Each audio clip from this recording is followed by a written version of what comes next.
From 95, sisesemkhumbini sonke ngiyakazi ukuthi akuyoshada yini sehamba naye sidukuza lekathi siyashiya ngithi mina ama-trends sale nomfobo omdala sokukhuluma utshela kuthe nakuqala i-COVID hayi wabuya i-COVID angisiyanqabula isikhathi emsebenzini sekhala abafasi nabafasi hey siyahamba besihamba kuthiwa i-COVID ingenile azange sikwenze lokho sathi siyobonakala khona sibamba noma senzela kodwa nasikhulele ngisho ukuthi-ke bazalwane kuqale kanjani ngilanga ngidibanaye nabamama lesini ngithola ngithi mina hayi wena ejabulani ngithi bhuka isisu athi uyakho ngithi ngiyamkhulele nabamama lesini wena yakho athi hayi khokho ngiselifini mina ngithi hayi uyangihlolela wena ngithi ngithi ngiyabona ngibona into khokho ngihamba ngisinqobo ngabo 3 afike ekhaya athi hayi sakwazama ngizosebenzela uJehova manje. Ngicela ube nami. Ngizosebenzela uJehova endleleni yakhe. Ngathi kumntwana sasemncane futhi ukukhola uzongenela. Saqala lapho ke manje. Nami ngikhona manje ngathi mina ngangitshela ukuthi idwabe efika ngizifuna ngifaka ama-weakness enjani. Ngabuya ngamtshela ngathi ejabula kanti ngicela ukuzana kwazi. Ngifaka ukudala ngizana lapho ke ngimtshela.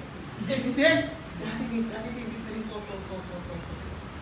And lapho yibe ngikhuleka ngo-10 ngifike inkonzo ngo-10 abafiki ngo-10 bafika ngo-11 sengikwathile kimi sengibhekele angisakhoni kahle ngathi hayi kuthe sengithatha i-final ngathi mina makufika uba kumtheni azothi ubufakazi bakhe ngikhona ngithi yabona into ekhuluma ngakumtheni yile nto eyenzeka la enkonzweni ngaphandle yazi ngeke usho ngithena ngithi bathi kokunyaka ngakho asijabula sithi kwemajisema ushada nje ebile ngathi uNkulunkulu mkhulu manje ngithi mntanami mangilahla lapho ekhaya ungene noma kanjani namaphola uphakamise ungena yonke into akhona azila khona ukuthi ungena kubo manje ngisho ukuthi-ke ningamali ngali niyangibona nithi awugogolo ngikhona kudala ngikhona ngiyigogo wale nkonzo kanje bengakhuphi bekhasa kahle bangikhulekela benze yonke into nama ngiceda ngigwela langena la ukuhamba ngenduku asenzisa wena kusho iminyaka ngisho ukuthi ngijabulile khona ngaphansi lekhaya kababa uPeter amanje uPeter Sibongo noma uPeter Sibongo Hayi ke ngiyabonga ukungena ngaphakathi ekhaya munye nani ngijabulile nangibona nonke abantu abami.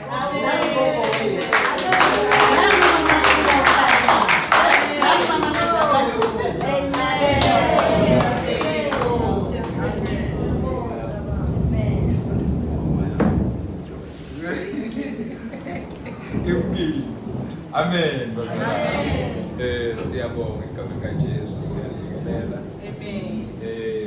Jesu Kristu inkosi. Amen. Hallelujah. Jesus Christ is Lord. Ngiyahambeka kule ndlela.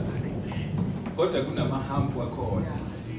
Amen. Hallelujah. Amen. Kusho uma ufika emahambini fanele urelax wehlise speed uzokwazi ukujumpa kahle hamba. Hallelujah.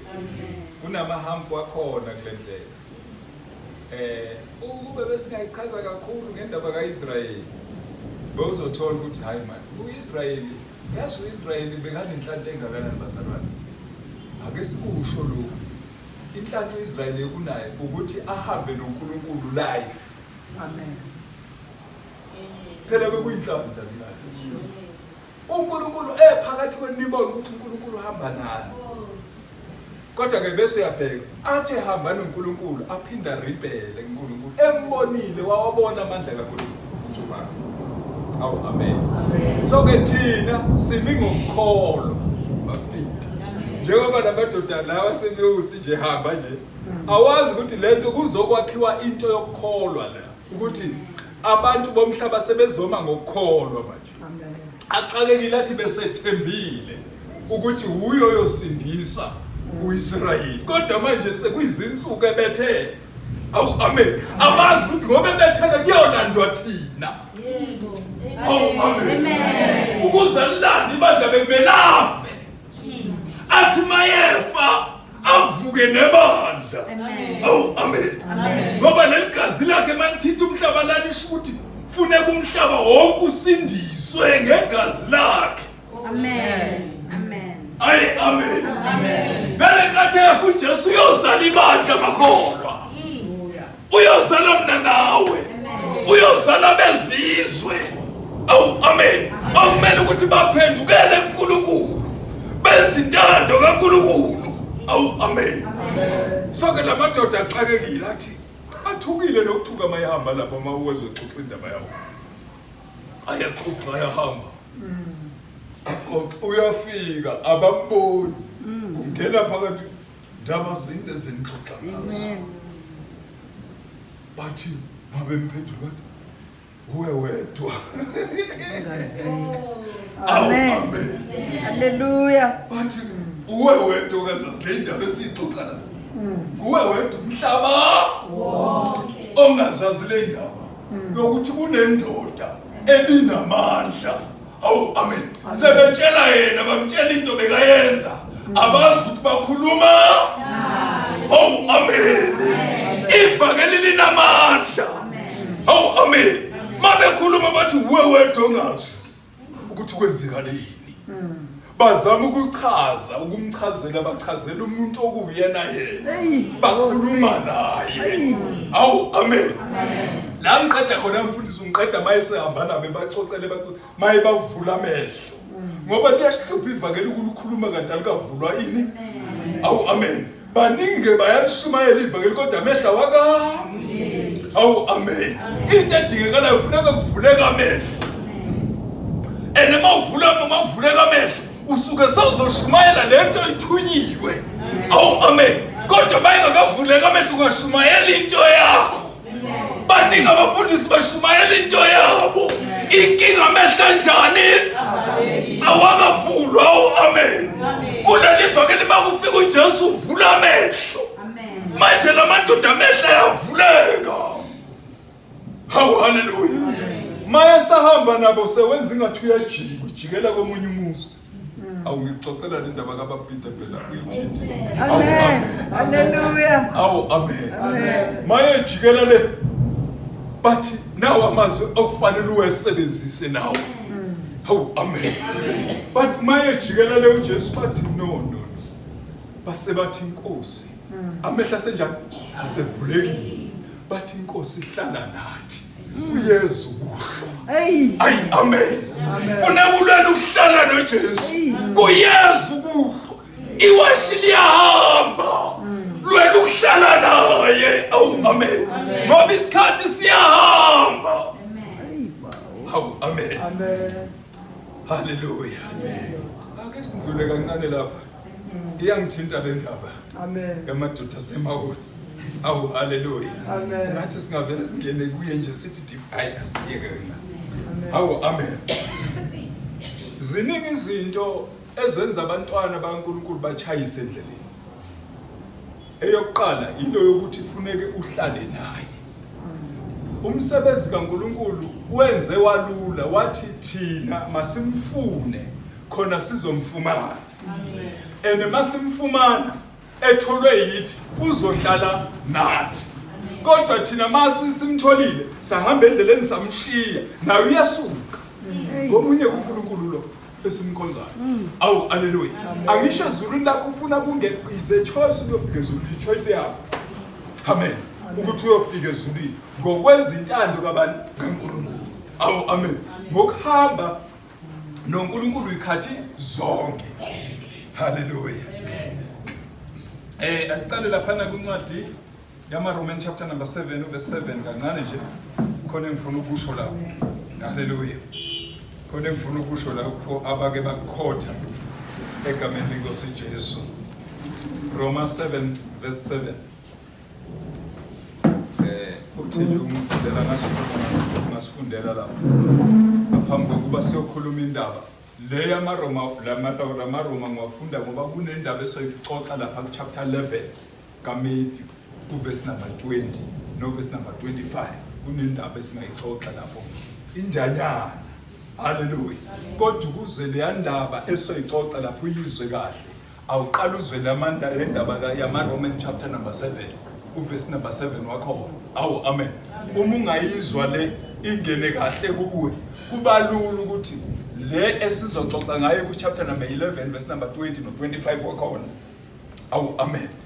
Uzokwazi ukuhamba kuye ungene ufithe ngoba se understand la ku Romans 7 ukuthi ikholwa liphila yipi impilo malisesekholweni. Awu amen. Ngoba kukhona izinto eziningi ezisemhlabeni ezizuzokususwa ekholweni. Amen. Awu amen. Khona kade bekholwa bebemthanda uJesu kodwa kunezinto ezifike zabasusa kuphi ekholweni. Into kubelula ukuthi zikususe ekholweni. Awu amen. Amen. Kuno chapter number 5 verse number 6 kaLuka. Awu amen. Uthi uJesu mayefica abapostoli uthi phoselane ekujuleni. Amen. Awu amen. Phoselane kuphi? Awu amen. Lalela uyarizina uPetro. Inkinga yamakholwa namhlanje ashaya ukurizina. Arizinela uNkulunkulu owazi ingqondo yabo. Bayangizwe esontweni. Awu haleluya.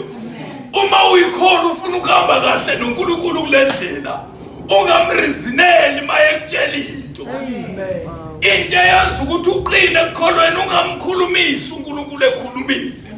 Ungamphendule ekhulumile. Awu amen. Lokho kuyakwenza kuyakwakho ukuthi ukwazi ukuhamba naye endleleni. Kuthi noma kunzima ukwazi ukuhamba ngoba understand ukuthi ngubani lokhuluma nawe. Amen. Hallelujah. Umphostoli Paul ukhuluma enye indaba uxoxa enye indaba.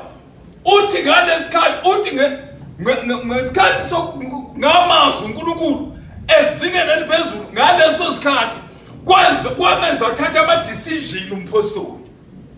Hallelujah. Ama decision ukuthi ngi-understand kahle ukuthi ngibani lokumkhonzayo. Hallelujah. Amen. Manje mase umazi ebukhulwini bakhe noma ebukhulukulwini bakhe awukwazi ukumphendula. Manje uthi ke ngoPetros phoselane ekujuleni. Sewuthi uPetro Nkosi ulaleleke usikhuluma iexperience yakhe uPetro. Hallelujah. Uthi Nkosi sishikile ubusuku bonke. Iexperience. Ene ukhuluma from the fact ukuthi uPetro umuntu owaziyo ukuthi amafishi abanjwa kanjani. Ngasiphi isikhathi kodwa uJesu ufike emini uthi phoselane ekujuleni. Awu amen. Uthi ke sishikile ubusuku bonke asibambanga. Kodwa manje uPetru uyadlula kulolu ukuthi asibambanga lutho. Ngoba ufuna ukusebenzisa knowledge yakhe kuNkulunkulu. Angasibangizwa. Awulisebenzisa ulwazi lakho kuNkulunkulu. Amen. Manje uthi kuPetru uthi inkosi sishikile ubusuku bonke. Sewuthi ke kodwa ngezwi lakho. Hallelujah. Ayadingeka amakhono kulesikhathi azohamba ngezwi lakhe. Oh hallelujah. Uthi ke phosele ekujuleni uthi uPetru ngezwi lakho.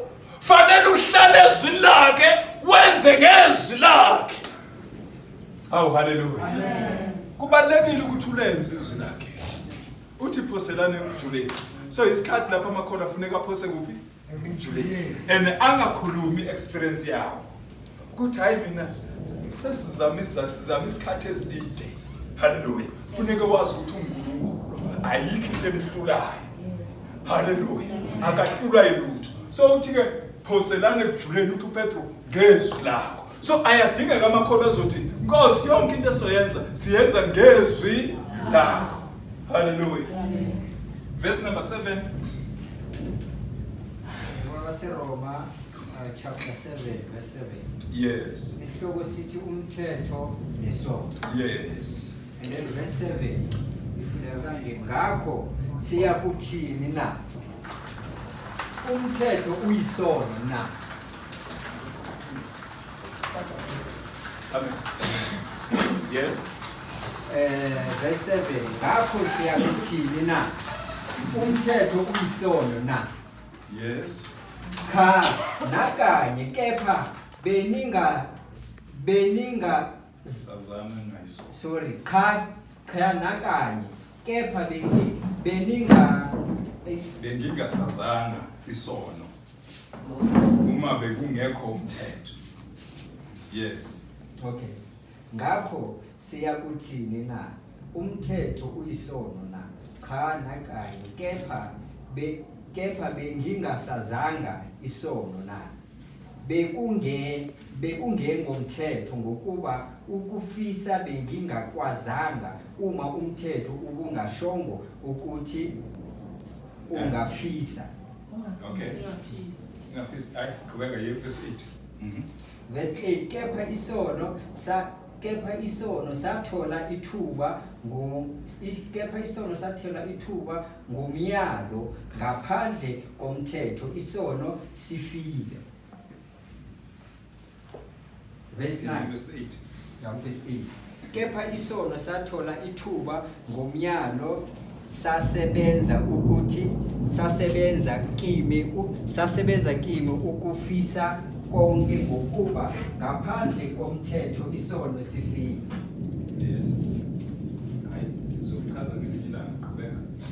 And then verse 9 mina ke ngake ngahamba ngaphandle komthetho kepha kwathi ukuba kufike umyalo savuka isono. Number 10 ngafa mina umyalo ubungowokuphila wona wokunyawa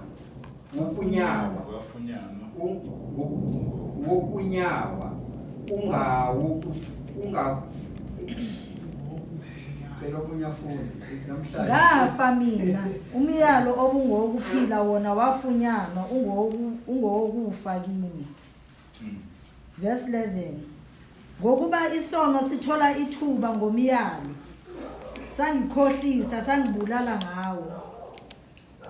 Verse 12 ngakho ke umthetho ungcwele nomyalo ungcwele ulungile muhle.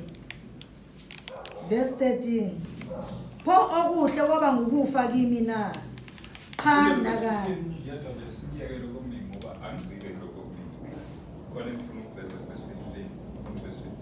Verse 15. Verse 15 ngokuba engikwenzayo angikuqondi, ngokuba engikwenzayo akusikho lokho engikuthandayo, kodwa lokho engikwenzayo akusikho enjani engikuthandayo. Kusho ukuthi la kumuntu kuphila imithetho ewu2. Haleluya. Ukhona umthetho wesono emntwini. Bese kuba khona umthetho wesono mawusemntwini uyambusa. Amen. Wenza ukuthi umuntu aphile ngesono. Bese kuthi umuntu ethanda ukwenza okuhle angakwenzi. Ngoba kunomthetho wesono osekuye. Hallelujah. Amen. So lo mthetho wesono wenza umuntu ukuthi engafuni ukona, azibone seona, enza isono, engafuni. Ngoba la kuye kunomthetho wani? Kusho ukuthi ukuze umuntu akwazi ukunqoba isono, fanele kuphume umthetho wesono kuye. Kungenzeka usengqondweni, kungenzeka usemzimbeni. Ngaphakathi, haleluya. Lo mthetho umcontrol umuntu. Ngizwe likhuluma ngayo la. Haleluya. Ukuthi lo mthetho umuntu uyafuna ukwenza into elungile. Kodwa ngenxa ukuthi kuye kunembewu, kuneseed yesono kuye. Azibone sekona. Amen. Avuka omunye athi angazi ukuthi ngifike kanjani. Nkosi yami. Angazi ukuthi ngiyenze kanjani lento. Amen. Bengingafuni. Kodwa ngizibone sengiyenzile. Khona omunye uthi engichazela la ingitshela ethi mfundisi yazi kunento engiyenzile ngenza isono. Ngisukile la enkulunkulu ngiyaphuza manje. Ngistop. Ngiyaphuza uyakhuluma uyachaza ukuthi ngibuyele back to so and ngiyabona futhi ngiyela. Because kuye kunomthetho wesono. Ukudila nalomthetho wesono take isikhathi bazalwane. Kungakuthatha 10 years to uproot that thing. 5 years to uproot that thing. Hallelujah. Kuya ngawo ukuthi uzimisele kanjani kanani ukuthi lento iphume all together. Lalela. uJesu uthi mfundisi uthi umoya omubi uyaphuma emthini. Uyayizwa? Uyayazi? Umoya omubi uyaphuma emthini. Bayafika abafundisi bambeka isandla manje. Ngiyamtshela abeka isandla uphuma umoya uhamba. Uthi mawuhambile la ukhona uthi ake ngibuyele ngiyohlola ukuthi lapha la ngiphume khona kunjani. Yes. Ngabe kusesenje ngoba ngikhishiwe noma sekuvuleke eminye iminyango ukuthi ngisengangena ngibuyele. Ubuye lo moya uthi mawubheka ukuthi ho kusavulekile kusese space la. Awuhambe uyolanda eminye eWest Naloqa. Seyiqhamuka seyimodern 7. Yes. Futhi now uSathane uupgrade kakhulu. Ayisezi njengoba uJesu ayekhuluma kwakusese ngalesi sikhathi. Kodwa manje seyimo iqhamuka immo. Ingeni iminingi kulo muntu ngoba sekuvuleka ispace. Kanti lo muntu bekumele avale ispace ngoJesu. Amen. Hallelujah. Kube uJesu emini kube uJesu. That's why imkhuleko yabazali. Funeka abazali bakwazi ukukhuleka ekseni. Bakhuleke emini. Yes. Bakhuleke entambama. Njalo kube yisettle. Amen. Bavimba noma ukuthi mawufika thola ukuthi akungeneki. Awu haleluya. Manje umpostoli ukhuluma imfihlo kwena uthi bese lokho engithanda ukwenza ngihluleke ukwenza kodwa ngenze lokho kuyisono. Ngoba lo moya sewakhile sewumningi la kimi unamandla. Inkosi. Haleluya. Sibhabhadise sibeke izandla uthandazelwe ube right. Kodwa ngenxa ukuthi uvula umnyango uvalanga umnyango. Amen. Buye lo moya ingene. Uzwe kuthiwa seka worse than before bekangcone ngakakhona. Hayi bawo. Hayi ede bawo. Manje ithi iBhayibheli lana lokho engifuna ukwenza uthothi wena uyafuna ukusindiswa. Uyafuna futhi ukuphila ngokungcwele. Amen. Kodwa isono siyakusinda sinamandla kunawo. Hallelujah. Uthi sewuhamba ubone sewubuyele emva. Uthi sewuhamba ubone sewu hallelujah. Ngoba lesisono Sathane mdala kunathi. Enamafona nje madala kunathi. Ene bona bacapitalize abazalwane ngokuthi baphila ku spiritual realm. Baphila ezweni kamoya. That's a plan. That's indlela abanqoba ngayo. Ukuthi baba umoya usathana ngale nkathi ewe ezulwini wawa ngomzimba umzimba kamoya. Hallelujah. Ngakho ke basifeater because baphila emzimbeni kamoya. Hallelujah. So that's why kulula kubo ukusi-overcome, ukusinqoba, usibuyisele emuva kalula singamakhono. Hallelujah. So ke funda Verse 15. Ngokuba engikwenzayo angikuqondi. Ngokuba engikwenzayo akusikho lokho engikuthandayo. Kodwa lokho engikuzondayo yiko engikwenzayo. Engikuzondayo yikho engikwenzayo. Hallelujah. Uzibone sewenza isono. Kodwa uyasizonda isono. Ngoba la kuwe kunembewu, kuneseed yesono esekhona. Usathanda imdala. Emhlakaniphile njalo. Hallelujah. Amen. So kwenza ukuthi abazalwane bayafuna ukumkhonza uNkulunkulu faithfully. Kube lula ukuwa kwakhe. Because lokho akwenzayo, lokho akuthandayo akusikho lokho akwenzayo. Kodwa because la kune seed yesono ekhona eyenza ukuthi athi ufuna ukwenza okuright azibone sekenza okwrong. Hallelujah. Yinyama lokudila nayo. And udila nomuntu usenyameni wena, udila nomuntu ongaphakathi. Hallelujah. Ufuna ukwenza lo muntu ongaphakathi ukuthi enze intando kaNkulunkulu. Kodwa uyahluleka, that's why inyama afune kulwe nayo. Hallelujah. If ubusy fasting fanele ufise bekhona umunye bekamfonela ethi ucela ukulokuza ukufuna i-deliverance. Ngithi mina yazi i-deliverance ngisingakwenzisa but it's not worth it. Funeka ngize ngithi ngihlale nawe fasting, ngihlale nawe full time fasting. Manje ngoba inyama le uma ungathi i-fasting yakho kulento onayo izodinga ukuthi sihlale nawe for 7 days. Amen. Not 7 days. Mina ngithi asingene 7 days. Unless uNkulunkulu uzokusiza kudingibani. Kodwa abantu abaningi ngingafasta nabo i-fasting ngisakhonzethembisa salethembisa. Uthi uNkulunkulu ngingena nabo ngithi siya ku 7 days. uNkulunkulu abadidele before 3 days. Amen. Badidile. Amen. 3 days sebedile. Kodwa udinga ukuthi wena uyidele. That's why uJesu athi umuntu efuna ukumlandela makayidele. Jesus. Mawungakafiki kulelo point to deny yourself, then kuzoba hard ukuthi ube umfundi kaJesu.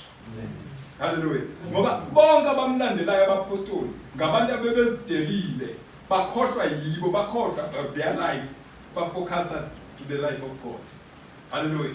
Manje uthi ke lokho engikwenzayo akusikho lokho engikuthandayo. Baningi abantu abagcwele umhlaba bayamthanda uJesu, abanye basindisiwe kodwa isono siyababusa. Because why? Because kune seed yesono ephakathi kwabo. Omunye mawungakumtshela manje yasi lesimo sobhekene naso asingene nawe for 7 days fasting. So angeke ngikhona mina. Akakangeni kodwa uthi ngeke. Kodwa akangeni. Akathi ithi ngene ngizobona ukuthi uNkulunkulu uyangisiza ngamandla. No, uzovela khulume yena. Why wena uthi khuluma yena kanti khuluma lo moya wesono la kuyi. Abantu nintelingi bacabanga ukuthi khulume bona kanti khulume the seed. The seed. This is like sithi ngeke ngikhona. Kanti umntwana kaNkulunkulu odedicated uthi I rather die. Amen. Hallelujah. Athi makubi fasting yabulala uzobona ukuthi ufeni. Amen. And then anyway makuyifa ngizubili. Yes. I fear not. Amen. Because Satan is fear, but uNkulunkulu usebenza ngefaith. Faith. Hallelujah. Athi umuntu ifa angaze ngayithatha ngeke ngizongikwazi. Kanti akazi ukuthi ngeke ngayithatha, wayithatha honestly ngenhliziyo eright.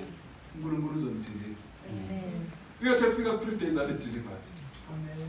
Hallelujah. Amen. So isono sakhe ifunda ke.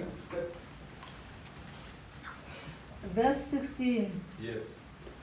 Kepha uma ngenza lokho engikuthandayo, uma ngenza lokho engingakuthandiyo, ngiyawuvumela umthetho ukuthi muhle. Verse 17. Yes.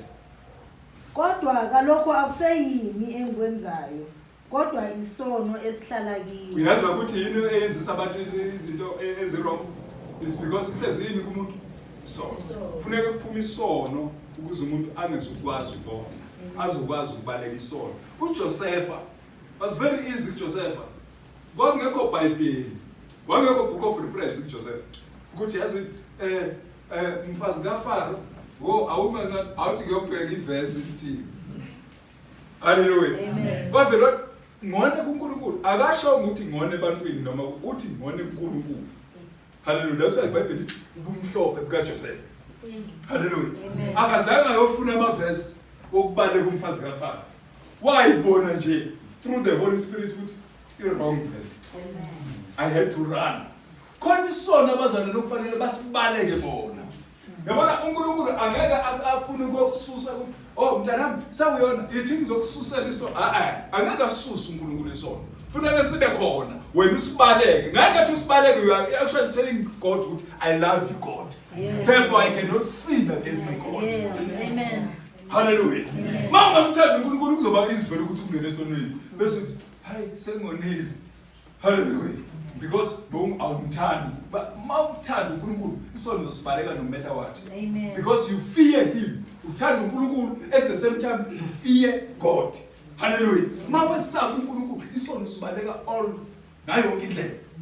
Noma ngabe una wonke ama opportunity to grab isono ngezandla zowu2 uneshow ukuthi akekho ngibona ngoba lithi iBhayibheli the beginning of wisdom is to fear the Lord. Amen.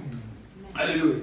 Ngane nkathi wesaba uNkulunkulu qala uyakwazi ukubaleka isono ngayo yonke indlela. Amen. Angeke isono sikubambe size sikudefeat sikushaye phansi. Sikuvuka sithi sengibeke phansi. Uvuka uyithintithe after that. Because why? You fear God. Yes. Hallelujah. Amen. That's why the beginning of wisdom is to fear the Lord. Hallelujah. Amen. Because wesaba uNkulunkulu ubale it's easy to run away from sin. Mawusaba uNkulunkulu. Amen. No Satan uthi yakubeka abethembele ayikho into engamngena ngayo. Ucovered lo muntu. Amen. Ngefaith. Usathana umthula ngefaith hayi ngalokho kuyi. Ifasting ungafasta usathana vele faith and fasting. Amen. Njengoba yenza kuJesu nakithi kuzoyenza. Amen. Uthi ufastile waqeda 40 days fasting avela athi awulabanga. Amen. Bewungabe utshintsha manje wenzisini. Sewuyakinstructor manje usewutshelwa ukuthi uyenza. Kodwa wena umntwana kaNkulunkulu sewuyalelwa ukuthi uyenzani wena. Hawu hallelujah. Amen. Afika tawulamba. Mina ngakusiza nasisimo siphendula umntwana kaNkulunkulu. Yabona? Uza nento ayazi kahle akayi akezi nento ongayazi. Uza nento oyazi kahle eza nento ayazi kahle ukuthi vele you belong to this kingdom. You can do this. Phendula manje wenza isimo. Hallelujah. Abaningi abafundisi bashayile lezi zinto ezinkulu. That's why they're the bride. Hey mina mangifika imanje ayaphenduka. Abayisinkwa. Kanti uSathane. Benzisa ukuthi baphendula manje. Hallelujah. Lezi zinto eziwu3 abadabula abaningi abafundisi kuzo. Lezi u3 ezenazo uSathane. 1 uthi phendula nje. 2 uthi zipause uzokuthumela ingilosi. Uyakuyaleza ngamavesi. Number 3 abadluli kuyi. Noma bangathiwa banqobile lo 2 kodwa number 3 abaningi abadluli kubaluleka ubashaya phansi. Hallelujah. Amen. Mayizofika nje athi konke lokunikezwe mina. Athi ngiyamnika lo. Uyabona abafundisi bashumela prosperity gospel because ufikile entabeni wathi konke kunikezwe. Ube ufika kumadoda abiziwe uNkulunkulu. Wafika. Hallelujah. Amen. Isikhathi. Hallelujah. Amen. So umzalwane is your duty to run away from sin. Akuso uNkulunkulu ofanele eze kuwathi balekisi isona lesisibaleka uNkulunkulu uyakunika nje le size siwe sibheke ukuthi size yakho. Ngiyasho. Amen. Amen. Amen. Hallelujah. Ngiyasho indlela ozosinqoba ngayo ukuthi uthi no to the sin. Hallelujah. That's the only option yakho yokunqoba. Good self to no, I cannot sin against God. I cannot sin against Bapit. Against hallelujah. I cannot sin against God. I fear God. Amen. Hallelujah. Amen. Ibandla bazofika stage sokusaba uNkulunkulu. Mali ngafika kuleso stage lebeqedile. Hallelujah. Abazalwane mabengafika ku stage sokusaba uNkulunkulu. Athi mayehleza angeke ngize ngone uNkulunkulu. Hallelujah. For the sake of my God, I cannot pray. Hallelujah. Hallelujah. Amen. Engayisikhathi. Hey, yini ningilethela ngaqala. Hallelujah. Amen. Yini ningilethela. Asiye ku chapter number 11, Matthew.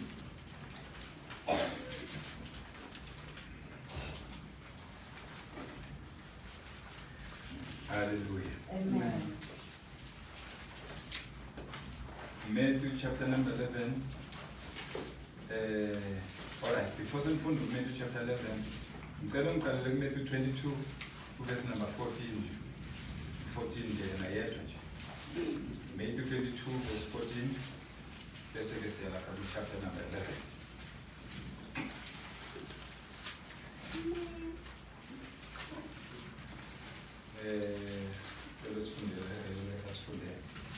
Matthew 22 verse 14. Yes, The heading states the parable of the wedding banquet. yes. Verse 14. For many are invited, but few are chosen. Kukhona lo phela ukuthi many have been called, but few chosen. Then it's many and invited. Hallelujah. Amen. Kukhona lo ukuthi many have been called, but few are chosen.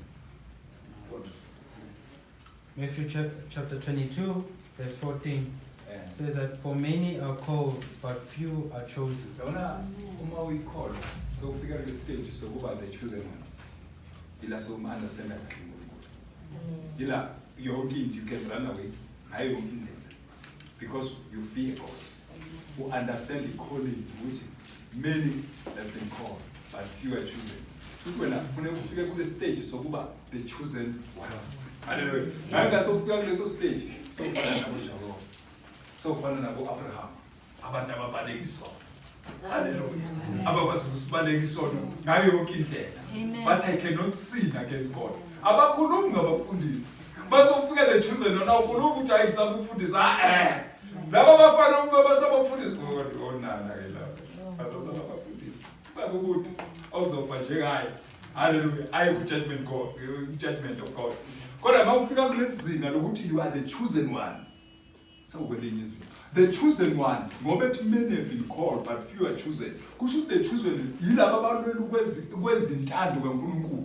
Whether it's night, whether it's rain, whether it's during the day, every day they want to do the will of God. Those Amen. are the chosen one. Hallelujah. Amen. So fanele uwele kulabo bantu. The chosen one. Manje iBhayibheli ke baningi babiziwe. Uyabona nje manje ngeshunyayelo. Baningi bayashumayela. Kodwa the chosen one. Akubathole noma kuphi. Hallelujah. They are very scarce and abakhulumi noma kanjani. Bakhuluma hallelujah because they understand the igama lokuthi be a chosen one. uNkulunkulu mayechuzile uthi umhlaba ungcolile. Wena hambe ulungise. Awubuzi into eyiningi uthi ngizolungisa ngonamba bani mina uNkulunkulu. Amen. Ngale nkathi character yakho iphila ngendlela kaNkulunkulu. Kusho ukuthi abantu abakusurroundile abakubonayo bafunda kuwe ukuthi ngempela lo muntu ubiziwe is the chosen one. Hallelujah. Ngoba i-character yakho iyakwazi ukumolda abantu abakude abakusurroundile. Hallelujah. Ngoba wena i-character yakho iveza ukuthi ungumntwana, you are the child of the living God. Sekumele manje ufike le stage sokuthi uhamba ufuna umuntu asondele kuwe. Athi eish yazi impilo yiphi kwasho umuntu babo babethi baba makhala wakho manje uphuza kakhulu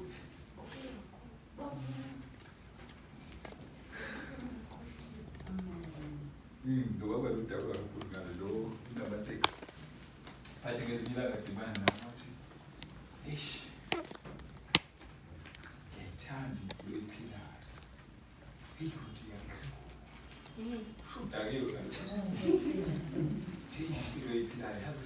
azangitshele kwaPeter hey ngazi ngendlela engithanda ngayo. Hey ngiyakuthanda man. Ngazi le mpilo ephilayo imnandi phezulu. Akazi ukuthi iyasatshela wena. Iyasatshela. Babnisi. Babnisi. Mina lokho bathi izona izona. Hallelujah. So ke i-character yakho fanele ikhulume, ungakhulumanga wena. Hallelujah. Bantu abasha, bantu ufika esikoleni ungenye into. Ufika esikoleni nini ngoba manje seniyikhophi yomhlaba. Hallelujah. Ngoba you are the salt of the world. Uthi uyafika esikoleni bakumangalele. Mara wayegqoke njengogogo. Bakhulume kahle. Wayegqoke njengogogo. Uvela uthi hayi inkinga ngogogo wasizwe. Amen. Bana bami. Ngiyamsaba uNkulunkulu. Ngizogqoka kanje. Bayeke begqoke izingalo. Uthi nale yami yinde. Uthi ngugogo kodwa ngugogo wasizwe. Amen. Ngiyamsaba uNkulunkulu. Lawo magama ayacounta. Ngeke alale ebusuku. Uzokwenza la kungasathakazwanga. Kodwa mayefika lendlu amegidi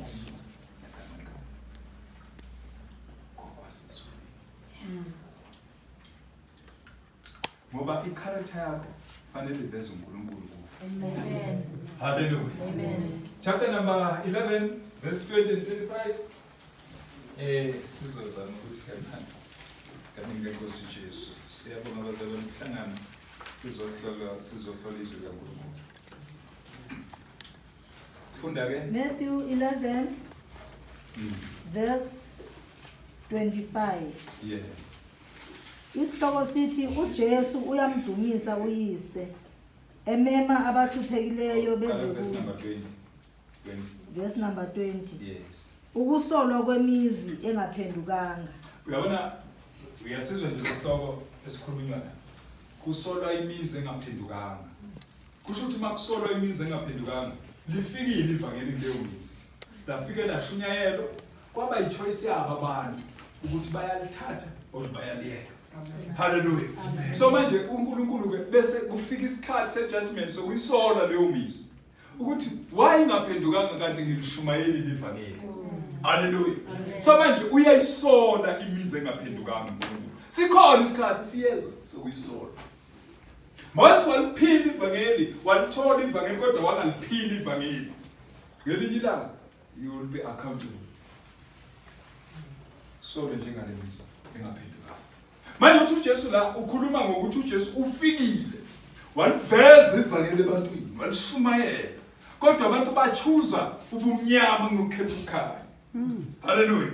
So now uyayisola leyo mizi uNkulunkulu ukuthi ngalilethe ivangeli lami emhlabeni. Lagcwala. Kodwa ngizange ngaphenduka. Amen. Kusho ukuthi ngamanye amazwi nani ngiyenza umqambi mama.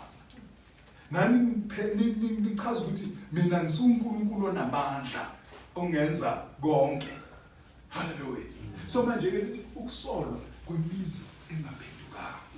Hallelujah. Inhloso kaNkulunkulu chapter number 2 verse number 3 uthi kube kuya ngaye ngaba abantu bonke bayasindiswa bafinyelele ekulazini iqiniso. Hallelujah. Amen. So imizi engaphendukanga kusho ukuthi ayivumanga ukufinyelela eqinisweni. Hallelujah. Noma ayivumanga ukuthatha iqiniso. So uyayisola uNkulunkulu uthi Verse 20. Wayeseqala ukujezisa imizi okwakwenziwe kuyo iningi lemisebenzi yakhe yamandla ngokuba ingaphendukanga wathi maye 21. Maye kuwe Korazini, maye kuwe Bethsaida, maye ngokuba uma kwenziwe iEtire naseSidoni imisebenzi yamandla eyenziwe kini ngakube kade yaphenduka ngesaka nangomlomo. Uyabona njengamanje siyashumayela bazalwane. Sishumayela ukuthi uJesu uyabuya. Jesus is coming back. Amen. And ufuna abantu babuyele kuye before ebuya. Hallelujah. Amen. It's just a matter of time. uNkulunkulu ukuthi uyababekezelela abantu. Kodwa ivangeli still liyashunyayela. Hallelujah. So manje uyayisola lemizi uthi maye kuwe Korazini nakuwe Bethsaida ngoba kwenziwe imisebenzi eminingi yamandla. Kukhona abantu abalizwile ibhayibheli ivangeli umfundisi lishunyayela kodwa baphenduka baze bafike kufeni abanye ngoba idate yokufa bayazi. Mabe vela ngale kuthiwa ulizwile lishunyayelile awuzange ulithathe. Ngamanye amazwi ufana neKhorazini, ufana neBethsaida. IBethsaida yashunyayezwa ivangeli bangalithatha bathi kuyadlalwa. Hallelujah. Amen. Nashumayela iKhorazini, nashumayezwa iBethsaida. Lithi iBhayibheli lana maye kweKhorazini nakuweBethsaida ngoba imisebenzi yamandla yenziwe kufanele abasha. Bantu abasha leli vangeli alisibe labadala. Amen. Amen. Ngenawo wonke umuntu. Hallelujah. Chapter number 20 verse 11 lithi ngabona abakhulu nabancane bemi phambi kwesihlalo sokwahluleka. Uma uke waphila la walizwa ivangeli wangalithatha. It's your own choice. Yes. Hallelujah. Amen. So uthi uNkulunkulu ukhala ngemizi eshunyayezwa ivangeli kodwa ayiphendukanga. Hallelujah. Kubalekile ukuphenduka bazalwane. Ukuphenduka kusho ukuthi to repent from your sin kusho ukuthi you are actually living the old life and trying to live a new life. Hallelujah. Usuka kulendala ungena kwenja. Uphila impilo yasezulwini usuka empilweni yasemhlabeni. Hallelujah. Ungenzela ama-parents. Ama-parents abanazo. Amen. Ungenzela abafundisi abanazo. Yes. Wenzela for your own soul. Amen. Ukuthi ngale ngaphesheya kuthiwa maye kuwe. Ngoba uze wafa ungaphendukanga. Kodwa ulizwile ivangeli lishunyayela. Amen. Hallelujah. Amen. Manje uthi ke maye kuwe Khorazini nakuwe Bethsaida. Amen. Hallelujah. Ngokuba funda uthi maye kuwe Khorazini, maye kuwe Bethsaida, ngokuba uma kwakwenziwe eTire naseSidoni imisebenzi yamandla eyenziwe kini, ngakube kade yaphenduka ngesaka nangomlotha. Yes. Verse 22. Kepha ngithi kini, kuyakuba ngcono kulo iTiro neSidoni ngosuku lokwahlulela kunakini. Verse 23.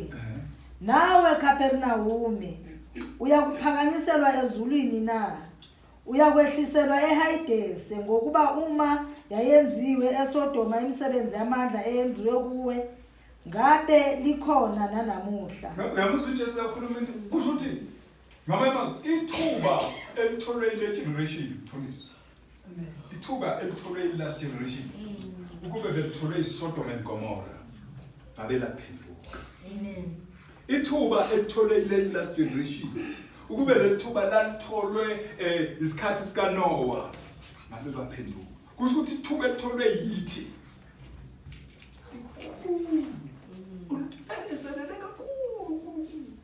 Hallelujah. Amen. Uthi ubekisa lesizulwane sibekisa namazwe laya abhujiswa ngokuthi ayesukile entandweni kaNkulunkulu kwanawo. Kodwa uthi ichance eyinikezwe laba, le chance enikezwe nina. Eyeni chance inkulu. Kodwa niyadlala ngayo. Hallelujah.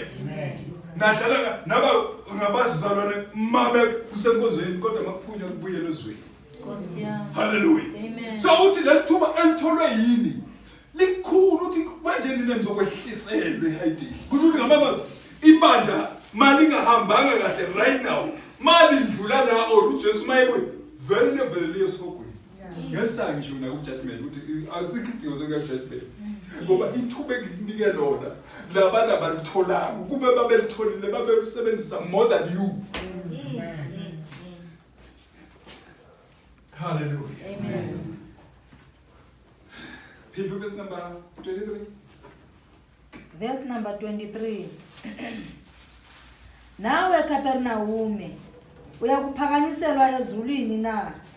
Uyakwehliselwa eHadesi, ngokuba uma yayenziwe eSodoma imisebenzi yamandla eyenziwe kuwe, ngabe likhona nanamuhla. Uyabona ke ngithe sifunda verse 25. So manje sekumele siku chapter number Okay, this is chapter number 18. Khona into efanele ngikuvezele yona lapha. Hallelujah. Verse number 14 wakhona.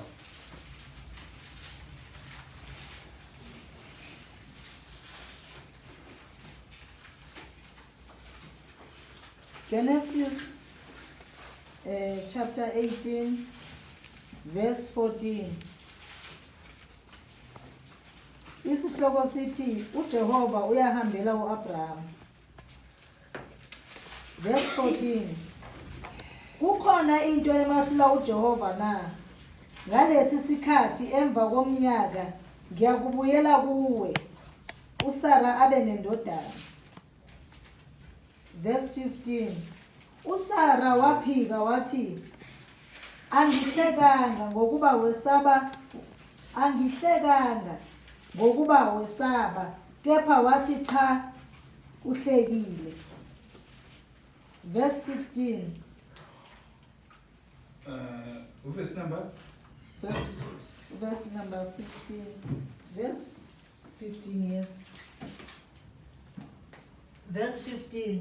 Yes. uSara waphika wathi angihlekanga ngokuba wesaba kepha wathi cha uhlekile. Verse 16. Amadoda asuka lapho abheka ngaseSodoma uAbrahama wahamba nawo ewaphelebezela. Verse number 20. Verse number 20. Verse number 20. uJehova wathi isikhalo saseSodoma nesaseGomora sikhulu nezono zabo zinzima impela. Nezono zabo zinjani? Zinzima impela. Ukhuluma ngeSodoma uNkulunkulu. Kodwa mayefika ngapha uthi maye kueKharazini nakueBethsaida ngoba imisebenzi leyo kube yayenziwe eSodoma. Kusho ukuthi thina si generation ngoba uzothiwa zinzima ezaseSodoma. Ezethu zimodern zimultiply many times from eSodoma. Izono ezenziwa igeneration yethu it's modern iSodom and Gomorrah. Kusho ukuthi ngamanye amazwi kumele ngabe iSodom kumele ngabe thina asekho kube bengaso uJesu. Ngoba ubona nje silokho isikhathi siyaluleka serapture. Silokho uJesu is because uJesu uthi uNkulunkulu Baba ngabathenga ngegazi. Uma ngingalithathi ibandla manje abaningi bayesogweni. Ukhuluma akakhulumi ngabangakholwa. Uyabona for now isikhathi la mfundisi kulungiswa ibandla laba abakholwa abamongela uJesu njengenkosi nomsindisi. Kodwa bahamba bagqoka icebo. Niyazwa kodwa bathi uJesu unjani? Kodwa bagqoka bayafanana nezwa. Hallelujah. Babhala amathatha abanye benze yonke le. Bafaka ama-attachment kodwa bathi uJesu uJesu into embambile yilabo ukuthi mangilithatha ibandla manje irapture izokwenzeka kayi-1 kuyobe kuphelile. Kusho ukuthi angeke uphinde uthole ithuba lokuyofika ezulwini mangazange wahamba ngerapture. That's why uJesu elibekezelela ibandla kangaka lokho emile ethi Nkosi yami nalo uzosala Nkosi yami nalo uzosala Nkosi yami ngoba izono zethu zingaphezulu kweSodom and Gomorrah. Sodom and Gomorrah yenza abathathu yayika wenza abathathu yayibheka uGod yayika ubheka uGod. Hallelujah. Yayizenza izono eziningi kodwa le yenziwa le yamanje lithi lezinto. Hallelujah. Generation enye, group generation. Ngingakusho last. Hallelujah. Amen. Funda ke manje ngalokho. Verse 21. Ngalokho ngiyakwehla. Ngibona ukuba benzile impela konke njengokwesikhalo esesifikile kimi. Uma kungenjalo ngiyakukwazi. Verse 22. Ayesefulathela lapho amadoda aya ngaseSodoma. Kepha uAbraham wayesemi ebusweni bukaJehova. Chapter 19 ke manje umfundelo 14 wakhona. Chapter 19. Chapter 19. Yes. Verse 14.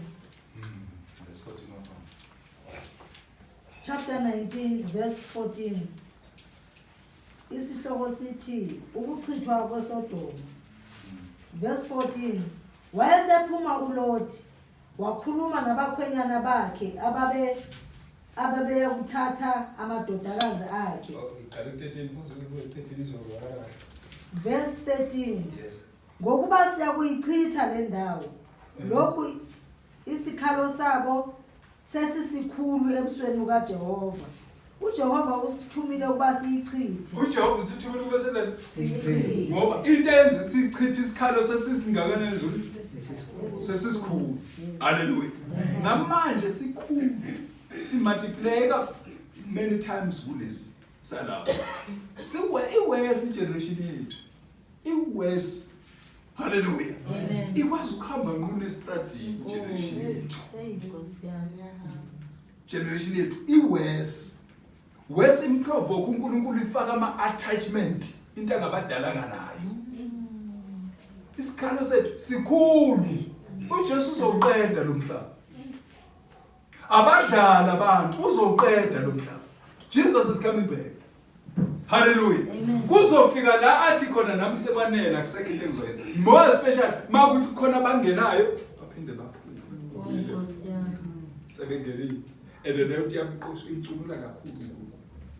Hallelujah. Amen. Manje isikhalo sifinyelele ezulwini. Funda ke ivesi elandelayo. Verse 14. Yes. Wayesephuma uLoti wakhuluma nabakhwenyana bakhe ababeya kuthatha amadodakazi Uyasuthi abakhwenyana babeyothatha amadodakazi bebengakawathathi. Hey, lena ke sengifika kwelinye igiya. Hallelujah. Kodwa sinje. Kodwa laba babezothatha Amadodakazi bengakawathathi. bengakawathathi. Hallelujah. So ke la madodana uya kuwo mayefika kuwo uthi uNkulunkulu uzoyibhubhisa le ndawo. Ufike ingilozi la. Zithi zizobhubhisa le ndawo ngoba isono sakhona sesifinyelele ezulwini. Awubafundi ukuthi bathi la mayezi no. wathi sukani niphume kule ndawo ngokuba uJehova uyakuchitha umuzi kepha wayenjengontelayo emehlweni abakhulu. Wayenjengonjani? Uyabona lesikhathi siyashumayela ngazathi siyadlala ngathi siqashukele olayini. Hallelujah. Amen. Baloke basibona sinjengonjani? Ngontela. Siyadlala nje. Siyabatshela Jesus is coming back kuyadlala nje. Yes. Lithi iBhayibheli lana wayenjengontelayo kulamadodana abahleka kanti usukuka kabona lo. Uyafika nokufika la isodwa. Losela ukuthi umhlaba uNkulunkulu ayikho le. Amadodana ayezothatha amadodakazi akhe. Lithi wayenjengontelayo. Funda.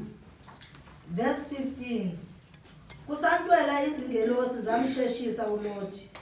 Zathi, "Vuka uthathe umkakho namadodakazi akho omabili onawo, ufuna ubhujiswe ngenxa yobubi bomuzi." Verse 16.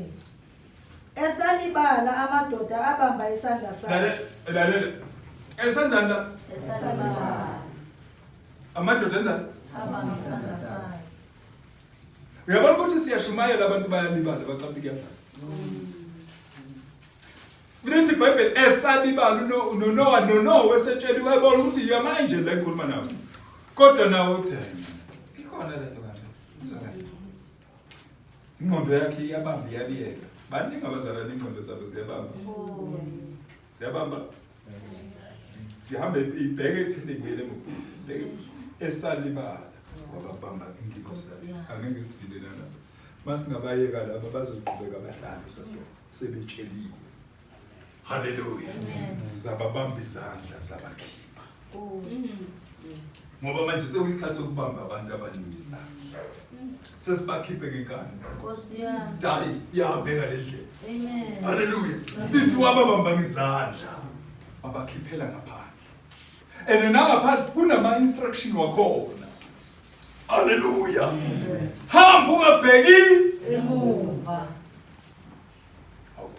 into elula kanje. Yabona ilula kanjani lento? kuthiwa nje hamba ungabheki. Very simple instruction. Very simple instruction. Kuthiwa nje hamba ungabheki. That's why lithi iBhayibheli phumani ezweni. Hallelujah. Nezwe liphume kuwini. Oh hallelujah. uNkulunkulu uJesu mayikhuluma ngendaba kaLothi uthi yena ufika lapha kuchapter number 17 2 verse number 3. Uthi uvela khuluma statement nje sinye athi khumbulani umkaLothi. Bese yakuthi why athi khumbula umkaLothi? It's because umkaLothi wathola iopportunity yokukhishwa eSodom. Kodwa kwathola ukuthi iSodom aliphumanga kuye. Abazalwane kufanele kube ngamakhono aphumayo ezweni. Nezwe liphume kubo. Hallelujah. Bavumela izwi ukuthi liphume bangalithandi. Hallelujah. Manje iBhayibheli ke wathi mayebekhishwa bakhishwa ngenkani. Manje bekhishwa kwathiwa hambani ningabheke emuva. Ibandla kufanele lihambe lingabheke emuva bazalwane. Be focused forever. Jesu asazi ukuyani. Ukhulume namazwi ukuthi hlala nilungile ngoba akazi ukuthi sibuya nini. Hallelujah. Ngicela ukudlula lapho kancane ngiye lapha sikhumbuze abantu lapha ukuthi why thina si last generation. Sibona ngami si last generation. Siye nje lokho sikhumbuze Matthew chapter 24 from verse number 34. Hallelujah. Sizoqala. Angazi uNkulunkulu ushintshile message engizwe ngayo. Hallelujah.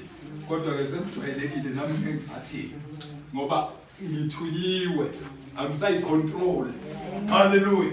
Manje bekhishwa eSodoma bebaba ama-angel ebabamba ebakhipha base benikwa ama-instruction ukuthi hambani ningabheke emuva ngoba sengikhishiwe. Base bemasengikhishiwe ningabheke emuva. Hallelujah. Noma ungasizwa isikhalo sasemuva msukubuke emuva. Funa ufane nabasemuva nawe. Hallelujah. Matthew chapter 24 verse number 34 sorry.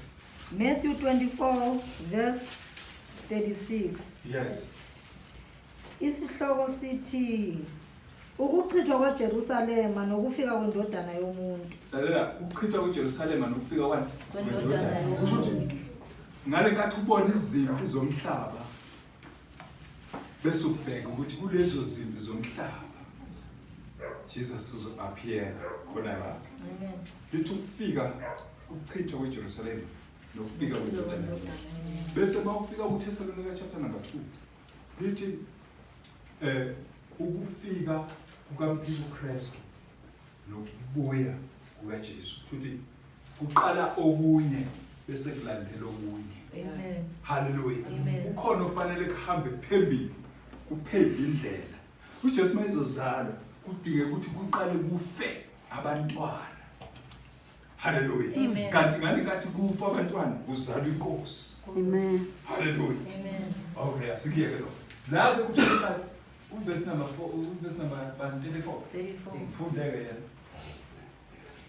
Verse number 34. Yes. Ngiqinisile ngithi kini lesi sizukulwane asiyikudlula kungekenzeki konke lokho. Lesi sizukulwane asikudlula kungakenzeki. Sekumele siphinde sinde i-foundation manje ye-rapture ukuthi i-rapture kufanele iqale ini kanjani. Kufanele kube njani emhlabeni kuqala. Hallelujah. Amen. Lesi sizukulwane asikufika asikudlula kungakenzeki konke lokho. Amen. Yisiphi lesi sizukulwane mfundisi? Akhuluma ngaso Jesu. Lesi sizukulwane usibona mawuJesu seqala ukukhuluma kuverse number 3 ukuthi siphi lesizukulwane akhuluma ngaso. Bese uya kuverse number 15, bese uya kuverse number 22, ugcine kuverse number 24. Hallelujah. Amen. Bese uyabona oyisiphi lesizukulwane akhuluma ngaso. Athi lesi sizukulwane ngiqinisile asikudlula ngakenzeki konke lokho. Uzibona ngani wena ukuthi generation ye end time? Hallelujah. Amen. Verse number 3. Verse number 3. Angisho sawubuzile la. Sawukhulumile la uJesu wathi ngiqinisile ngithi lesi sizukulwana asikudlula kungakenzeki konke lokho. Yini lefanele yenzeke kuleso sizukulwana? Amen. Hallelujah. Funda verse number 3. Verse number 3. Esahlezi entabeni yeminqumo. Abafundi beza kuye bebodwa. Bathi sitshele ukuthi lokhu kuya kuba nini. Okay. Sitshele ukuthi lokhu kuyoba nini. Yes. Fundi. Sitshele ukuthi lokhu kuyokuba nini nesibonakaliso sokuza kwakho. Nesibonakaliso sambazalana. Sokuza kwakho. Soku amasayini wokubuya kaJesu. Bayabuza abapostoli ukuthi kuyoba nini nesibonakaliso sokuza kwakho nesani. Funda. Nesokuphela kwezwe. Nesani bazalwane?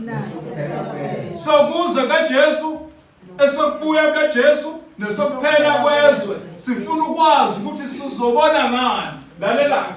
La abapostoli abayibuzeli bona bagcwele umoya ingcwele ukuthi ababuze li generation, i last generation izozibona ngani ukuthi yona i last generation. Amen.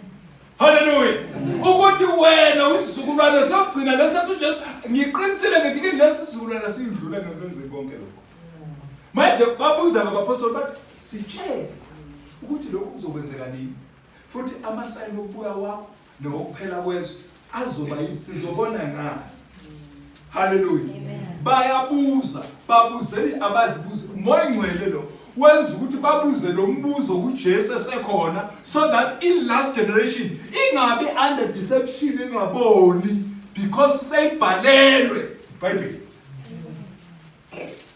Hallelujah. Bathi sitshele ukuthi isibonakaliso sokuza kwakho nesokuphela kwezwe siyoba yini. Funda ke verse 9. Verse 4. uJesu waphendula wathi kubo, qaphelani ningadukiswa umuntu.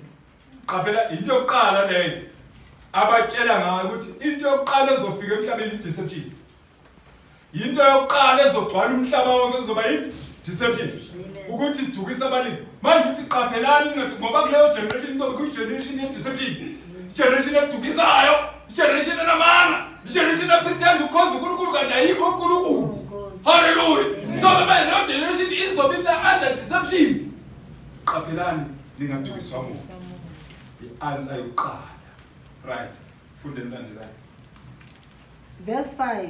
Yes. Ngokuba kuyakuza abaningi ngegama lami. Kuyakuza abaningi? Abaningi ngegama Yes. lami. Bathi mina nginguKristu badukise abaningi. Right, yes. Verse 6. Niyakuzwa izimpi namahemihemi ezimpi. Angazi ukuthi sebengakho kuthiwa ikhandi liphinde lifuna ukuattack amahemihemi rumors, the rumors of war. Yes. Zakuchazela iBhayibheli. Amen. The rumors of war. Uzothiwa ikhandi lithile lifuna ukuattack ikhandi lethini. Yabona kuyoba khona leyo nto chaos ekhona emhlabeni. Lawo ngama-sign ukuthi wena uyi-last generation. Thina siyi-generation ebona ama-sign wonke we-rapture. Wonke ama-sign siwabonile. Amen. But khona nje ama-generation angazange abone even a single thing. Azange kulelo mhlaba. Khona ama-generation ashumayela nge-end time. Kanti wena wayekho ku-end time. Hallelujah. Kodwa ashumayela engabonanga ngisho eyi-one sign. So when uyi-generation ebone wonke ama-sign agcwele umhlaba wonke. Abafundisi babanga bashumayela babanga obishop babanga bagcwele umhlaba wonke. Amen. To show you ama-sign ukuthi generation yokugcina wena. Hallelujah. Bathi baze bathengisa bakharela. Bathi design bakuzobe bakharela.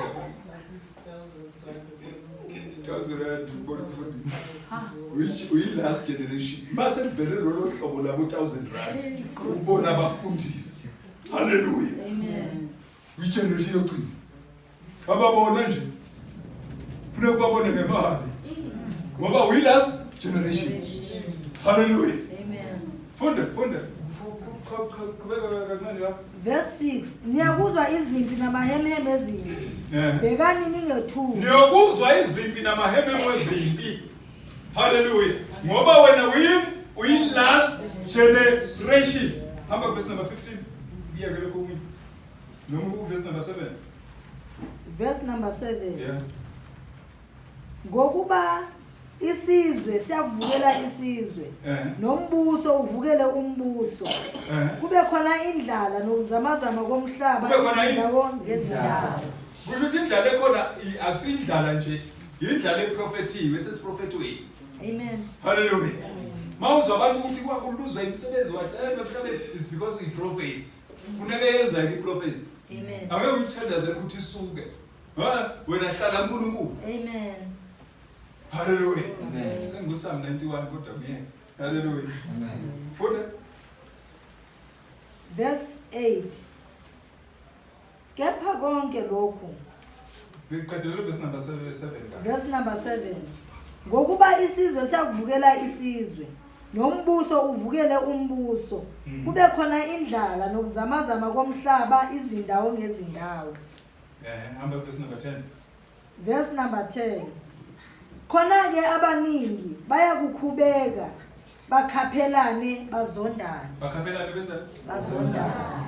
so uyabona ukuthi uma kufika lezi zinto wena umntwana kaNkulunkulu uyazi ukuthi kusebhaleni kwenzeka kwalezi zinto. Hallelujah. Amen. When you carry on living holy life kuzolezi in the midst of this problem. Hallelujah. Amen. Ngoba ubizelwe ukuzoveza uNkulunkulu emhlabeni ongamazi uNkulunkulu. Nkosi. Hallelujah. Amen. So ke lithi ke iBhayibheli lana ku verse number 24 lithi ke likhuluma ukuthi ubona ngani ukuthi wena uyi-end time. Lithi ngiqinisile ngiqisizulana singidlula engakenzeki konke lokho. Verse number 15. Verse number 15. Yo, verse 11. Qala verse 11, verse 10 and 11. Okay. Verse number 11. Verse number 10. Khona ke abaningi bayakukhubeka, bakhaphelane, bazondane. Verse number 11. Kuyakuvela abaprofeti bamanga abaningi badukise abaningi. Kuyavela abaprofeti abangaka? Abaningi badukise Abaningi. usesikhathini sayo interception wena. Nkosi. Kusho ukuthi wena uyi-end time, uku-end time. Hallelujah. Amen. Ungumuntu ophila ku-end time. Ngoba sekuphila kubaprofeti abaningi abagcwele umhlaba wonke abazela ukuzodukisa abaningi. That's the plan of the enemy. Hallelujah. Amen. Verse 11. Verse 11. Kuyakuvela abaprofeti bamanga abaningi badukise abaningi. Verse number 12. Ngenxa yokwanda kokubi kuza kuphola uthando lwabaningi. Kuzophola ini? Uthando. Abantu bazoba ngama-pretenders. Bazophelelwa uthando. Ngoba uku-end time benziwa yizinto abazidlayo kulo mhlaba. Hallelujah. Amen. Verse number 15, right? Verse number 15. Oh, full verse number 12. Uyadingeka naye. Lithi phenduka verse 11 kuye 12. Okay, verse number 11. Kuyakuvela abaprofeti bamanga abaningi badukise abaningi. Benzeni? Badukise abaningi. Lithi badukise abaningi. Uma kungenzeka kuze kulahleke nabakhethiweyo. Uma kungenzeka. Manje lithi lana ke kuyovela abaprofeti abaningi badukise abaningi. Uyibona ngani ukuthi usuku end time? Awu amen. Amen. Hayi kubeka. Verse number 12. Ngenxa yokwanda kokubi kuza kuphola uthando lwabaningi. Kusho ukuthi abantu abaningi bazoba ngama-pretenders. Kuzophola ini? Uthando kwabaningi. Hallelujah. Luqedwa ukuthi isimo somhlaba. Awu amen. Amen. Sesitshintshile manje. Bagcina bazalwane bepretenda nabodwa. Ngiyafisa khona nesingayenzi leyo. Jesus. Lalela, ngiyafisa ningayenzi leyo nto. Why? Because uJesu uyakhala ku chapter number 11 enimfundile nemkhothini. Ukuthi maye kuwe Khorazini nakuwe Bethsaida ngokuba kwenziwe imisebenzi eminingi yamandla kufundisiwe wena.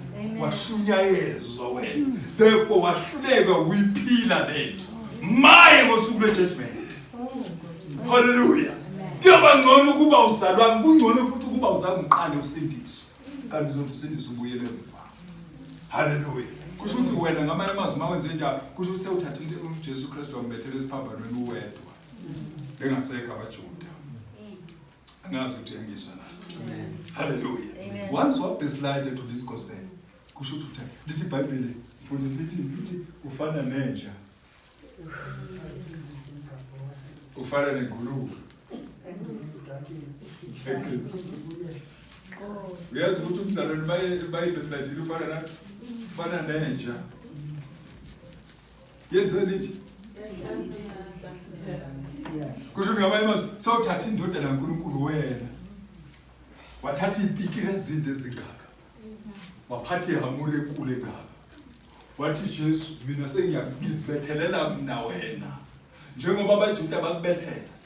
Mina sengikubethela Western Board. Hallelujah. Usumkokotela wena manje. Ufangela kuya. Hallelujah. Amen. Maye lithi ke maye kuwe khona zingokuba kuyenziwe kuwe nomsebenzi yamandla kodwa uphendukanga. Hallelujah. Besathi kuyoba ngcono eSodoma naseGomora kunami. Hallelujah. Hey, ufunda sithandaza igama kaJesu. Verse 13. Kodwa okhuthazelayo ukuze kube sekupheleni nguyena oyakusindiswa. Hawu bazalwane niyayizwa ke? Kune hope yakho ukuthi bekezela nenhlupheko. Hallelujah. Bakhuluma abantu bekezele, bakuzonda abantu bekezele ngoba uyozuza insindiso. Kwamanje siku process yensindiso asikasindiswa la. Sisese ku process. Hallelujah. Insindiso ephelele iyeza the day uJesu athi welcome home. Hallelujah.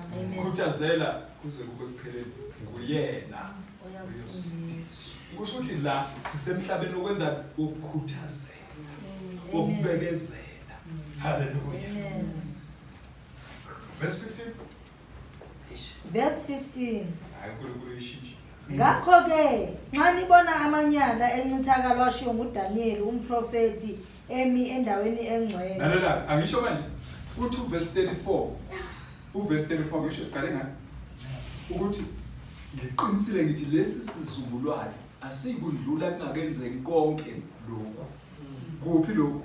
Ubona abaprofeti bamanga, ubona abashumayeli namalesbini ayashumayela, namageya ayashumayela, nezindaba ziyashumayela, nezinyanga ziyashumayela, nezangoma ziyashumayela. We last generation, that's why begcwele bonke. Amen. Labo bantu ngoba we last generation. Angisho ngokuvula amehlo ukuthi uzazi ukuthi wena we last generation. Amen. Noma ngabe uyaphika we last generation. Amen. Because lezi zinto zenzeka kuwe, zibona uwe, impawu ze-end times zikuwe. Hallelujah. Ama-sign okubuya kaJesu ubabona uwe. Hallelujah. Umkhabula Jesu. Hey zikhona man. Zikhona. Abafundisi bakhona bajole nawo wonke lo muntu ola enkonzweni, balale nabo bonke labo mama la enkonzweni. But bayakhona in the name of God. Bayablaspheme uNkulunkulu bahlambalaza igama likaNkulunkulu. Hallelujah. Ubona ngani ukuthi usekonde ubona lasegcwele abafundisi abane pride. Abashumayela prosperity gospel. Shumayela imali. Hallelujah. Mayengekho imali ngeke basho. Mawungabamema manje utabezela bazothi faka 15,000 up front. Nkosi yami. Bona ngani ukuthi ukenda bona nakulusho bona sokonkomo. Hallelujah. Sazokuvezela kabazi bese siyayeka. Gama kaJesu. Qhubeka. Verse number 15. Ngakho-ke nxa nibona amanyala encithakalo asho nguDaniel umprofeti emi endaweni engcwele. Ofundayo makaqaphele. Isikhathi sokuqaphela ngoba uliya entire. Qaphela. Mawubona amanyala nencithakalo endaweni engcwele, qaphela. Hallelujah. Bafundisi bathi hayi kusho ukuthi zilonke ukufunda iBhayibheli zilonke uqhubeka ukhoza ayaku right. Yonke into insipho yawasha. Hallelujah. Funda verse 22. Verse 23. Verse 23. Khona uma umuntu ethi kini bhekani nanguKristu noma nanguya ningakholwa. Verse 24.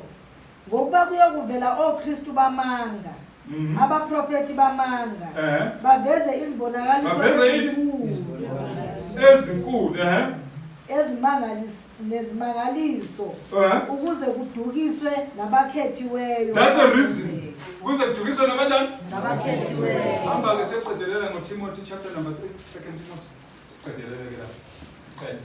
Sengikuvezela nje ukuthi ubona ngani ukuthi useyikhathini zokugcina. Hallelujah. 2 Timothy chapter 3. Sesiyaqeda ke manje.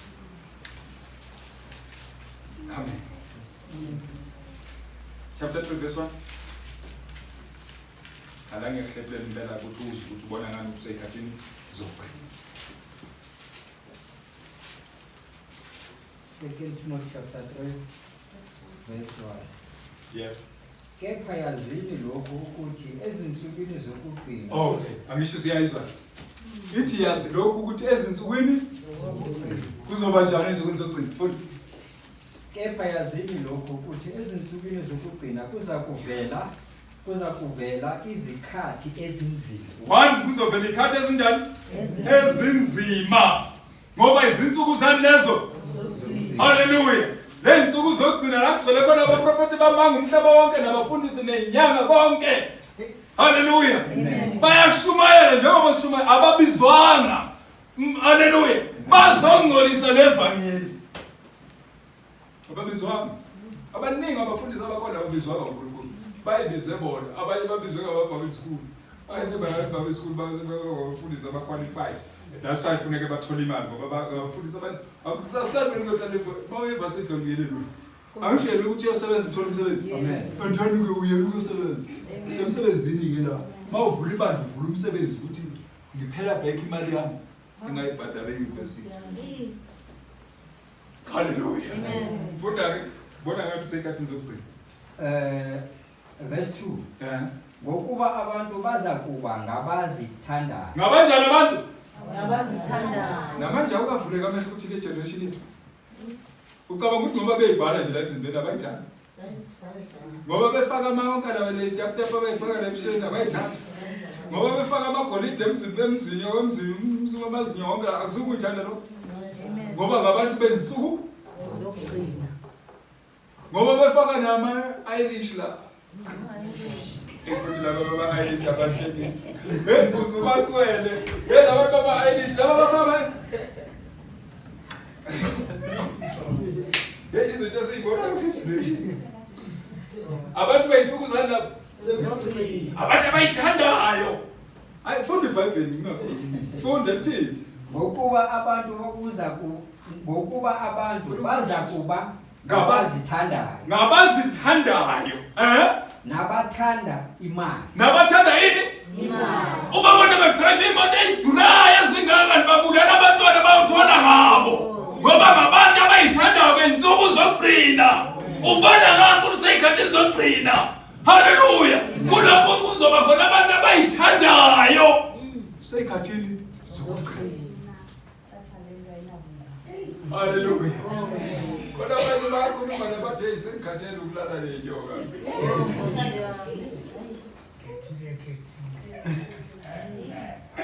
Abantwana bathekisa 100 kanti u12 ugijime wayofuna inyanga zamnika imithi ngoba ngabantu abanjani bekhathi abantu abayithandayo nabazigabisayo. Funda lithini?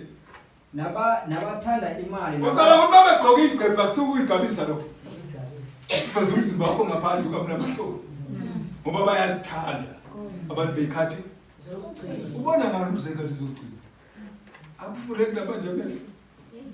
Hallelujah. Amen. Akusho ngizokuvula amehlo phela. Amen. Ukuthi ubone ukuthi isikhathi eside sophila kuso. Isikhathi sabantu beyinsuku zokugcina. Abantu abathanda imali. Yazi umuntu abantu abamanje uvela athi sengenza noma yini.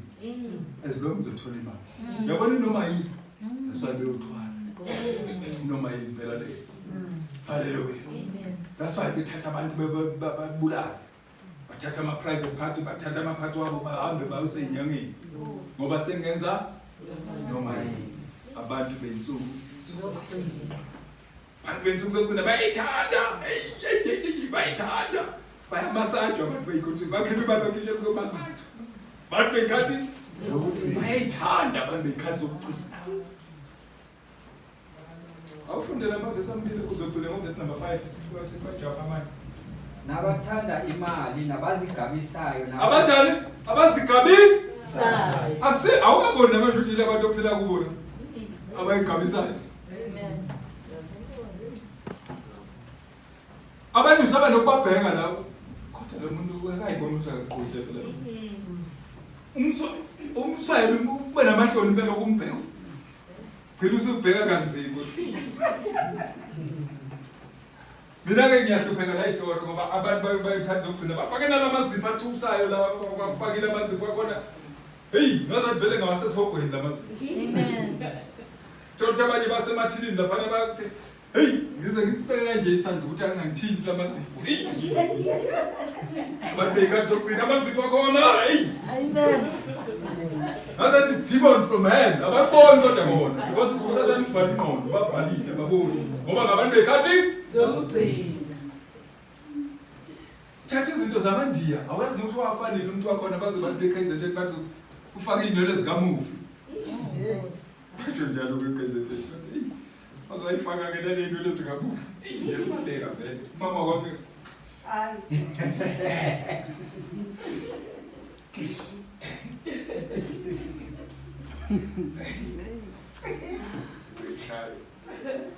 ukuthi separate Thothi bayifakile. Ubaleke igazi la kimi. Bayifakile ish. Ibaleke igazi. Izipho zakhona ngisaba ukuthi mayizonginika konke nginika imali engishintshela ngisho kwaningi Thothi. Ayiphethe afuna ukuthola lamazipho. Hey kubaleke umzimba la kimi ngoba manje I know ukuthi ndibuya. Abantu beyithokozana abantu bayithandayo abayiqhenyayo abayigabisayo khathi sokugcina ngilabuzo futhi bese landela bese naba angaqedi la uthu futhi nabazidlayo nabahlambalazayo abahlambalazayo nabangalaleli abazali hawu nabangahoyiyo bantu abasha niyazi ukuthi nami ngikhona abangalaleli Abazali. ubona nami usekhathini zokugcina Yes. ngiyakutshela ngeBhayibheli namhlanje ukuthi ubona ukuthi ngempela wena uyi-last generation mase ugeneration engakwazi ukulalela abazali generation yethu khona omunye bake bamkhipha lapha bakupita uthi ubulala umama wakhe ngathi bekamkhapha ngeharafu Yes. generation eyikhathi lezo omunye ubulala umuntu wamuhle Nkosi. abantu bekhathi khona lo munye othengisa ngabantwana ubamba abantwana abancane abachopa abapheke uhamba abantu bayothenga abantu ngoba ngabantu bekhathi bona ngani ukuthi ekhathini zokugcina bona la sekukhona yonke lento kuvumeleke yonke lento nama-abortion avumelekile because ikhathi funda-ke yokuqedelela ngoverse number 5 verse number 5 iyangibheda-ke nabangabungiyo nabahlazisayo nabahlazisayo and then verse 3 nabangenalo uthando the pretenders phela manje uthi abanye ngenalo uthole ukuthi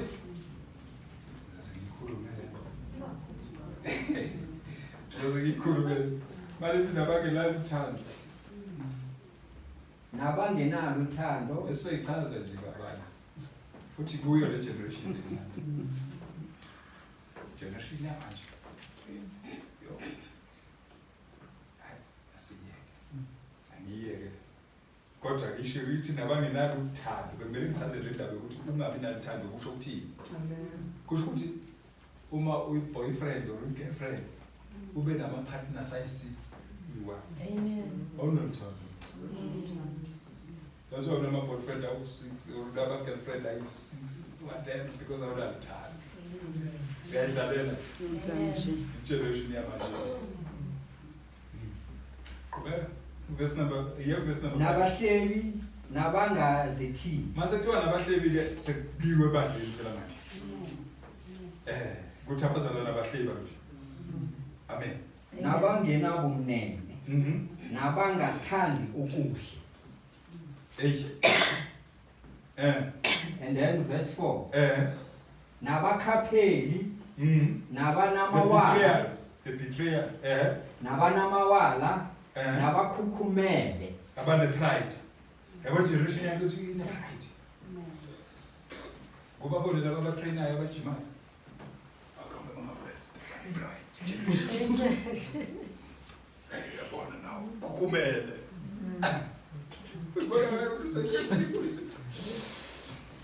Bayotrainela ukuthi uba ne-pride. Nabo mabedrive imoto abantu bakhona uyababona. Ukuthi udrive imoto akayithenganga imoto ngoba uyithengele ngoba ukuthi abonakale. Ne-pride.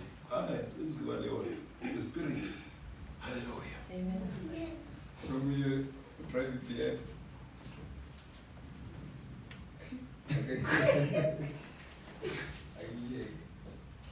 Amen. Ubona ngani usekhathi zokugcina? Ubona la sekufuna lolo hlobo lwabantu ukuthi usekhathi zokugcina. Funda verse number 5. Nabathanda injabulo kunokuthanda uNkulunkulu. Lela kuyangiqeda le ngoba ngabazali abakhulunywa ngabo. Bathanda injabulo kunokuthanda abantu uNkulunkulu. Ubona ngani usekhathi zokugcina?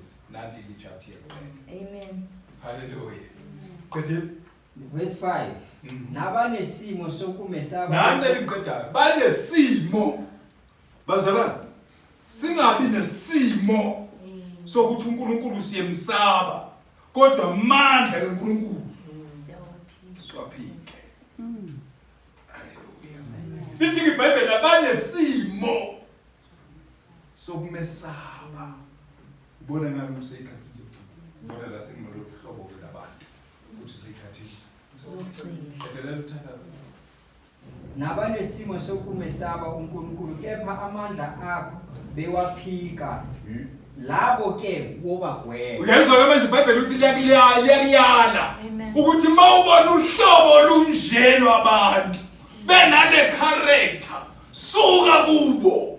Hallelujah. Ngoba ufuna bakufakele lo moya abanawo.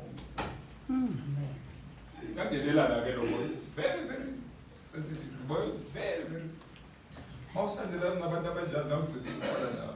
Sewuyithatha lento abayithandayo. I-wrong injalo. Amen. Hallelujah. Mawusubhiza uhamba nabantu abafana batshontshe imoto abagangayo, sondelana nabo bakufakela lo moya. Hayi thina siyaphila ngale nto. Nawe ungaba khona. Lokusondela lokubaleka. Hallelujah. Amen. Thandaza.